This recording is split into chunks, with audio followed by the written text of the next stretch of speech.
नमस्कार। आज हम आपको आपकी व्याकरण रचना क्लास 9 का उपसर्ग पढ़ाने जा रहे हैं।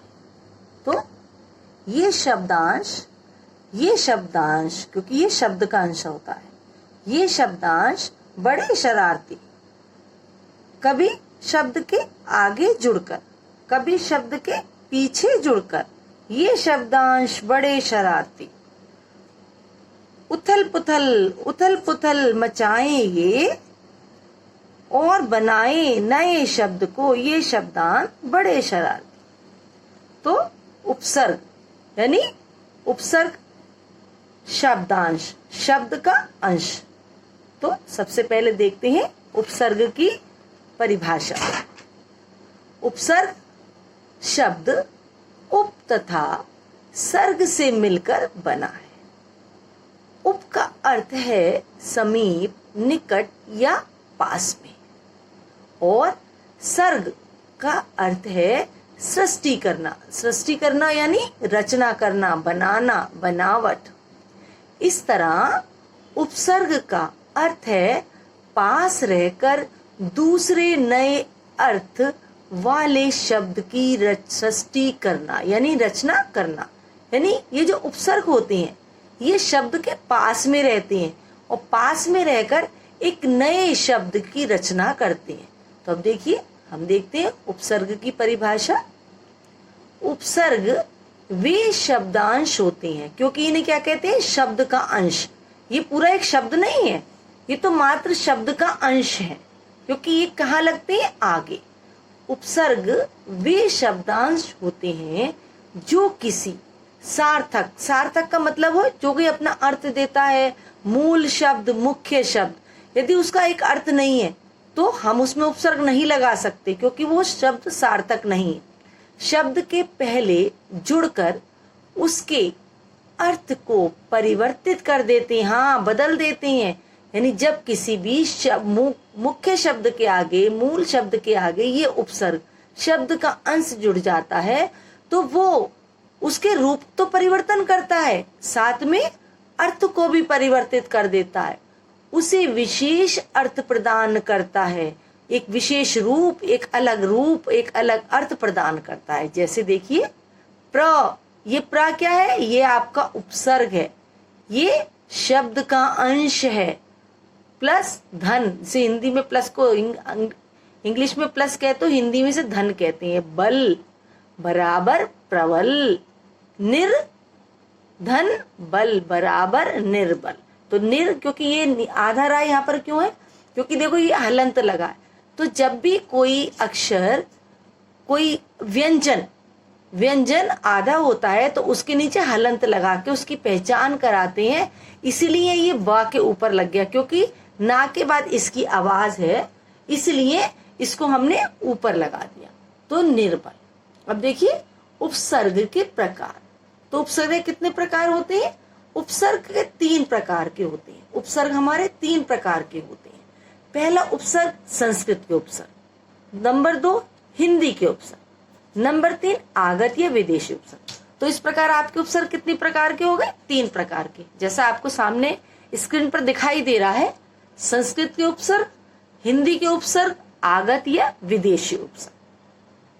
अब देखते हैं उपसर्ग के प्रयोग से शब्दों की 3 स्थितियां सामने आती हैं। जैसे कि देखिए यहाँ पर लिखा है कि उपसर्ग के प्रयोग से शब्दों की 3 स्थितियां सामने आती हैं। यानी जब भी हम किसी भी शब्द में उपसर्ग लगा देते हैं तो क्या होता है। पहला देखिए, नंबर 1, शब्द के अर्थ में नई विशेषता आ जाती। जैसे देखिए यहाँ पर आई, देखा ना आपने, ये आपने उपसर्ग लगाया, यहाँ ये सार्थक शब्द है तो एक इसमें नई विशेषता आ गई। अभी ये बल था, अभी ये शब्द बल था, अब इसमें प्र जुड़ने से क्या बन गया, प्रबल, यानी और ज्यादा ताकतवर। तो प्रबल, ये एक नई विशेषता आ गई, नया शब्द बन गया। नंबर 2, शब्द के अर्थ में प्रतिकूलता यानी विपरीत स्थिति। कई बार क्या होता है, प्रतिकूलता यानी विपरीत, उल्टा भी हो जाता है, विलोम बन जाता है उसका। तो जैसे देखो यहाँ पर मैंने लिखा है प्रबल निर्बल, तो बल है यहाँ पर भी और यहाँ पर भी बल है, लेकिन यहाँ प्र लगाने से प्रबल और ज्यादा ताकतवर हो गया है, और इसी का उल्टा कर दिया मैंने। यहाँ पे हमें नी के साथ र निर उपसर्ग को लगाने से ये बन गया निर्बल, तो ये विपरीत स्थिति उत्पन्न हो गई, ये विलोम बन गया। इस प्रकार ये दोनों अलग अलग, तो ये विशेषता है इसमें कि एक नया शब्द बन जाता है। दूसरी विशेषता, इसको दूसरा उपसर्ग लगाने से ये विलोम में भी परिवर्तित हो जाता है। तो नंबर 3, शब्द के अर्थ में वृद्धि अथवा ह्रास, ह्रास का मतलब होता है कमी, उत्पन्न हो जाती है। तो शब्द के अर्थ में वृद्धि भी हो जाती है और कई बार कमी भी आ जाती है, तो दोनों स्थितियां उत्पन्न हो सकती हैं। तो ये इस प्रकार जब भी हम किसी भी मूल शब्द में या किसी भी हम सार्थक शब्द में उपसर्ग का प्रयोग करते हैं तो ये 3 स्थितियां हमारी उत्पन्न होती हैं। अब देखिए आगे, ये जैसे पहला नंबर 1 पे था संस्कृत के उपसर्ग, तो क्या है संस्कृत के उपसर्ग? संस्कृत के उपसर्ग यानी तत्सम शब्द, यानी हिंदी में जो आप संस्कृत के शब्दों को पढ़ते हो उन्हें हम तत्सम शब्द कहते हैं। तो देखिए यहाँ पर दिया है मैंने उपसर्ग अर्थ निर्मित शब्द, यानी हम जब संस्कृत का उपसर्ग किसी भी जो संस्कृत के जो उपसर्ग होते हैं वो उसका क्या अर्थ होता है और उस अर्थ से कौन सा नया शब्द बनता है। तो उपसर्ग जैसे अति, ये अति आवश्यक, अति हिंदी में हम क्या बोलते हैं? ज्यादा, और संस्कृत में हम बोलते हैं अति। अति का मतलब होता है अधिक, इसका अर्थ है अधिक। तो हमने एक शब्द बना दिया अत्यधिक, तो अतिरिक्त, इसको अति प्लस अधिक भी लिख सकते हो, जैसे यहाँ लिखा अति प्लस अधिक, और यहाँ अत्यधिक, यदि ता आधा हो जाएगा। ये व्यंजन संधि का भी उदाहरण, सॉरी बेटा, यण संधि का भी उदाहरण। स्वर संधि में आपकी एक भेद होता है, स्वर संधि का यण, ये उस यण संधि का भी उदाहरण। तो जब संधि बताएंगे तब इसको बताएंगे कि यहाँ पे ये आधा कैसे रह जाता है। अतिरिक्त दूसरा, अधि का मतलब होता है, अर्थ होता है श्रेष्ठ, जो एक अच्छा होना, श्रेष्ठ होना, उत्तम होना। अति, अधिनायक, अधिकरण, तो अधिकांश, ये आप अधिस लगाने से ये यहाँ पे अर्थ में बता रही हूँ, ये नहीं है कि आपको अर्थ भी लिखना है साथ में, आपको तो उपसर्ग में बस मूल शब्द में उपसर्ग जोड़ना है। तो मैं आपको बता दे रही हूँ कि इसका क्या क्या अर्थ होता है, इसलिए मैंने यहाँ पे अर्थ लिखा है। अर्थ लिख को मैं आपको समझा दे रही हूँ कि इन शब्दों का क्या अर्थ होता है। तो यदि आपको अर्थ पता होता है, हमें मीन पता होता है, तो हम जल्दी से उस काम को पूरा कर लेते हैं। अनु, अनु का मतलब होता है पीछे, पीछे चलने वाला, अनु मतलब पीछे। अनुचर कहते हैं जो शिष्य अपने गुरु के अनुचर होते हैं, यानी उनके पीछे चलने वाले होते हैं। उत, उत का मतलब होता है उत्तम, तो हमने उत से उत्साह, उत्पन्न। तो इस प्रकार हम ये संस्कृत के कुछ उदाहरण आपको, संस्कृत उपसर्ग के हमने कुछ उदाहरण आपको यहाँ दिए हैं। तो आप देखिए, ऐसे ही आपको संस्कृत के जब भी उपसर्ग दिए जाते हैं तो आपको उनसे शब्द बनाने होते हैं, एक नया शब्द का निर्माण। अब है हिंदी के उपसर्ग। हिंदी के उपसर्ग कौन से होते हैं? उपसर्ग अर्थ और निर्मित शब्द। चौ, चौ का मतलब होता है चार। अब चौ में, चार में हमने चौ जोड़ दिया, बन गया चौराहा, एक नया शब्द बन गया। अन, अन का मतलब होता है कमी, तो अनपढ़, है ना। आ का मतलब होता है निषेध, तो हमने लिख दिया अमर, अमर भी लिख सकते हो, इसमें अजन्म भी लिख सकते हो, ठीक है। पर, पर का मतलब होता है दूसरा, परहित, परलोक। सु, सु का मतलब अच्छा, सुपुत्र, सुलभ, जैसे मैंने यहाँ पर लिखा है सुलभ, हम यहाँ सुपुत्र भी लिख सकते हो, है ना। सुमार्ग भी लिख सकते हो। कु, कु का मतलब बुरा, कुपुत्र, कुमार्ग, है ना। कुराहा।